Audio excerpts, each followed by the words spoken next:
Today's Sharp Saturday video, we're going to take a look at the Cold Steel Kyoto 1 Mini Tanto fixed blade.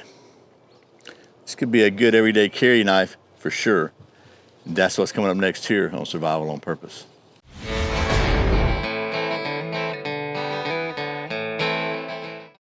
Welcome back to Survival on Purpose. My name is Brian. Thanks for joining me for another Sharp Saturday video where it's Saturday. We take a look at something sharp. Like I said today, that something sharp is this Cold Steel Kyoto 1 Mini Tanto fixed blade. I mean, I like this thing already. We're going to take a closer look at this, do some of that scientific testing in just a minute. But first, as usual, today's words of wisdom from the Bible. Today's wisdom is from Proverbs 11, verse 2 in the New Living Translation. Pride leads to disgrace, but with humility comes wisdom. Like I often say, them there's just good words, no matter what book they come from, or something to that effect. Anyway, I would also be remiss if I didn't say a big thank you to my friends at XS Sights. XS Sights makes the only sights I trust to any concealed carry pistol I'll carry. I've got them on my Glock 19. Actually, this is a Ruger RXM. Right now, safely ensconced in my hog holsters, but XS Sights are 100% made in the USA, in Texas. They are made by shooters, for shooters, and they are the absolute best defensive sights in the world. They are the fastest sight in any light. If you go to survivalonpurpose.com/sponsors, there's a link in the description. There might be a little coupon code on there for you for XS Sights. So thanks again to the folks at XS for sponsoring today's video. Now, let's get to talking about this here knife, and I think we might as well just get on down to the old stump top and get to doing some of that knife stuff. You want to? Alrighty, so here is the Cold Steel Kyoto 1. It's their mini Japanese Tanto point knife. I think it's pretty cool, to be honest with you, just right off the bat. But let's talk about the specs of this thing first. So this has a 6 5/8 inch overall length with a 3 1/4 inch by 3 millimeter thick Tanto style blade of HCR13 MOV stainless steel. It's a 3 3/8 inch Crayex handle with a traditional Japanese cord wrapped texture. So it's kind of grippy. This is some sort of polymer. I don't know, they got special names for all their materials, but it weighs just 3.3 ounces, has a Securex plastic sheath. Very good retention there. And as you might have guessed from the steel, this is made in China. The MSRP on this one is $30. Amazon's about $23, and I bought mine on Midway for $15, which is what the price is right now, Midway USA. Here's a couple of close-ups. So you can see it has a really well done edge. Nice grind on this thing. Nice little finger guard here. I really want to show you the patterns on the handle. Oh, you see those? It's molded to look like a traditional Japanese, like a wrap on a sword. There's a brass line lanyard hole. That's the word I was looking for. Also, I really like the sheath as far as it's just very positive retention. I like that snap, almost like a hog holster. And what's cool about this, it doesn't come with any kind of clip on it, so you can put whatever clip you want. This is a perfect opportunity for an Ulti-Clip Slim. Just put one right here. You can clip it inside your waistband, outside the waistband, on the pocket, whatever. So that's pretty cool. Now, how about some scientific testing? Well, you know we got to do the old industry standard sharpness test, pretty much internationally recognized standard test, the redneck sharp test. And we're not getting there on that one. This one, let's try the Tanto tip. Okay, so the Tanto tip is actually sharper than the rest of the blade. Pretty good bit there. So this part here, the Tanto end, is shaving sharp. This part here, the main end, is not quite there. So we're gonna have to give this one like maybe a C on the scale of A to F. So we give this one a C for sharpness. Okay, in the interest of science, we're gonna kind of carry on with our standardized testing.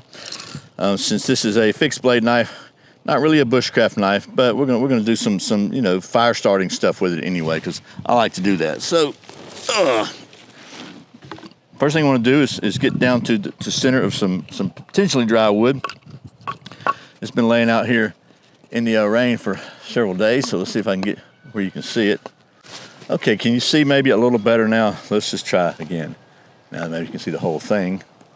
and we'll do this.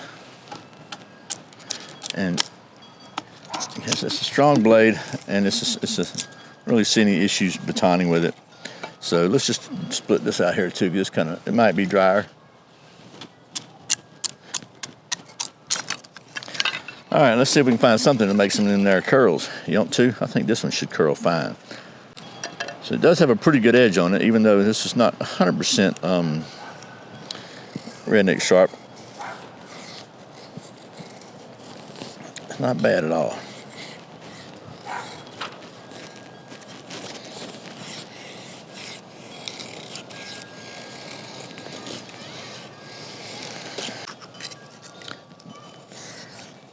You're pretty good with that Kanto tip.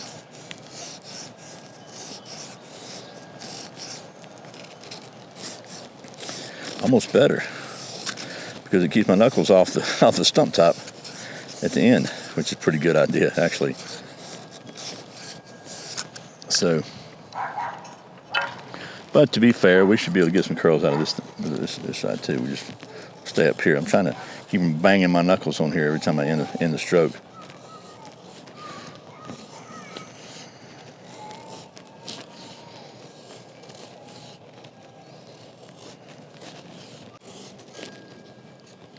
So that's not nearly enough for a survival situation, but it should be enough for a review video. So we'll see what we can do with that. And while we're at it, you know, we have to grab the old fat wood. We'll get it out of storage here. Get the old fat wood out of storage and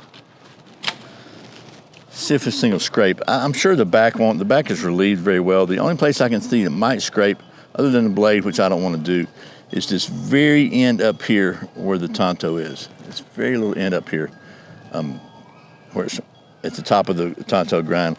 It might scrape. Let's just see.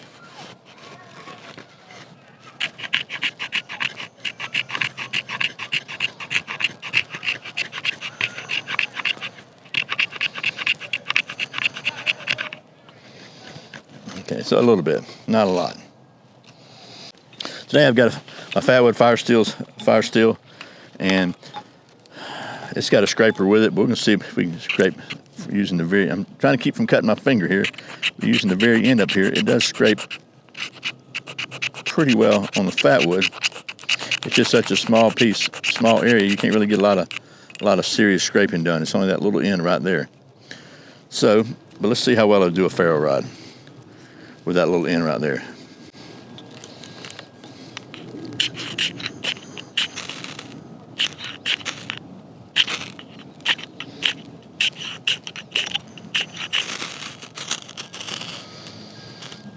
I believe we got it. Okay, so it did it. Not admirably, but it did it. What should we do next? Okay, so that was some semi-practical testing with the cold steel Kyoto 1. We'll talk about the final wrap up in just a minute. But the something else I want to kind of just at least talk about briefly with this thing was its potential value as a EDC, even self-defense knife. So it's small enough to be carried very unobtrusively, but yet the design, again, I really like Tonto's. It has a very good design. You can use this as a self-defensive knife for sure, and either in reverse grip or regular grip. And like I said, you wear it as a neck knife. It has to be small enough to be a neck knife also. But UltiClip makes these really cool little thin clips that you could put on here. You could carry this inside the waistband. It's short enough where it wouldn't be very pokey under the waistband, I don't think, but it'd still be long enough to be able to give you a good, effective defensive tool. Or you can clip it in your pocket or whatever. Just a good size EDC fixed blade. That's just another potential facet of this knife I wanted to bring to your attention, because I've had some requests on a few videos I've done on some more expensive self-defense knives to look at some lower budget options, and I think this could be a good one, especially with a nice little UltiClip on here. So, but as you know, here at Survival on Purpose, in addition to being about the self-defense, we are all about the science, and to that end, we maintain a state-of-the-art, cutting-edge knife testing facility here at our worldwide headquarters.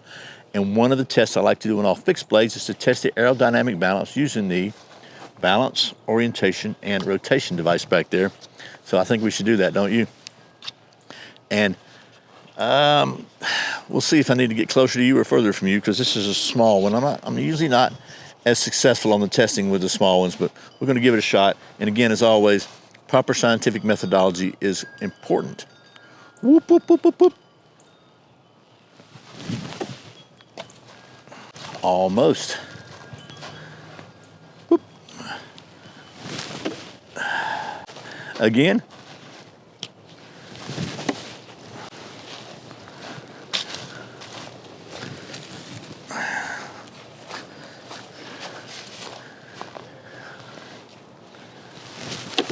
Oh,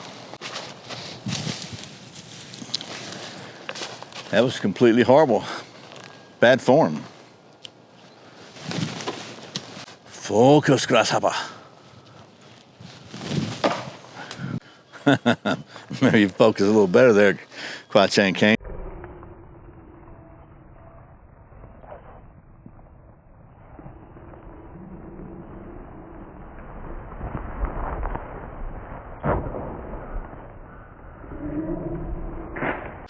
Got in my own head. See if I can get back out. Whoop, whoop, whoop, whoop, whoop. Methodology is important. The dark is afraid of Chuck Norris. Well, all right. So, Cold Steel Kyoto 1 fixed blade. Final thoughts, pros and cons. As a general use, everyday carry knife, I think this is a really, really good little compact fixed blade. Certainly cold steel quality. I think it looks cool, no doubt. I like the way it looks. I also really like a Tonto style blade for a lot of uses. Like I said, you've got a straight end you can scrape with if you need to scrape something, stickers off your windshield or anything like that. You can open packages, boxes, or whatever. You can cut with this thing. It's got a nice little finger guard here. And just very, very well balanced. I like it. You know, even as far as like starting a fire, which is something I think the knife should be able to help you with. You know, you can get it done with that little bit right there. You can scrape if you need to. If you're like me, you probably got a bic in your pocket, hopefully anyway. If you don't, you should have, if you're going to be prepared, because that's the easiest way to get a fire going in most situations. Anyway, I digress. I also like the potential of this thing for a self-defense knife. It's just the smallest in the size of it, and I like the Cray-X sheath, is what they call it. I guess they got a name for it. I like this polymer sheath. It snaps in really, really well. It's very, very solid retention.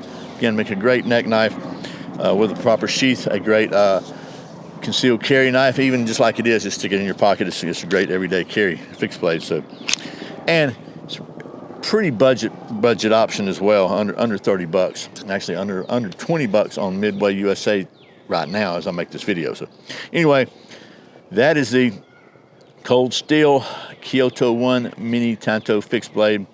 I bought this one, like I said, from Midway. I hope this video has been helpful and somewhat informative and maybe even slightly entertaining. I really sincerely appreciate you watching Survival on Purpose. Remember, survival is not an accident, so be prepared. I'll see you next time.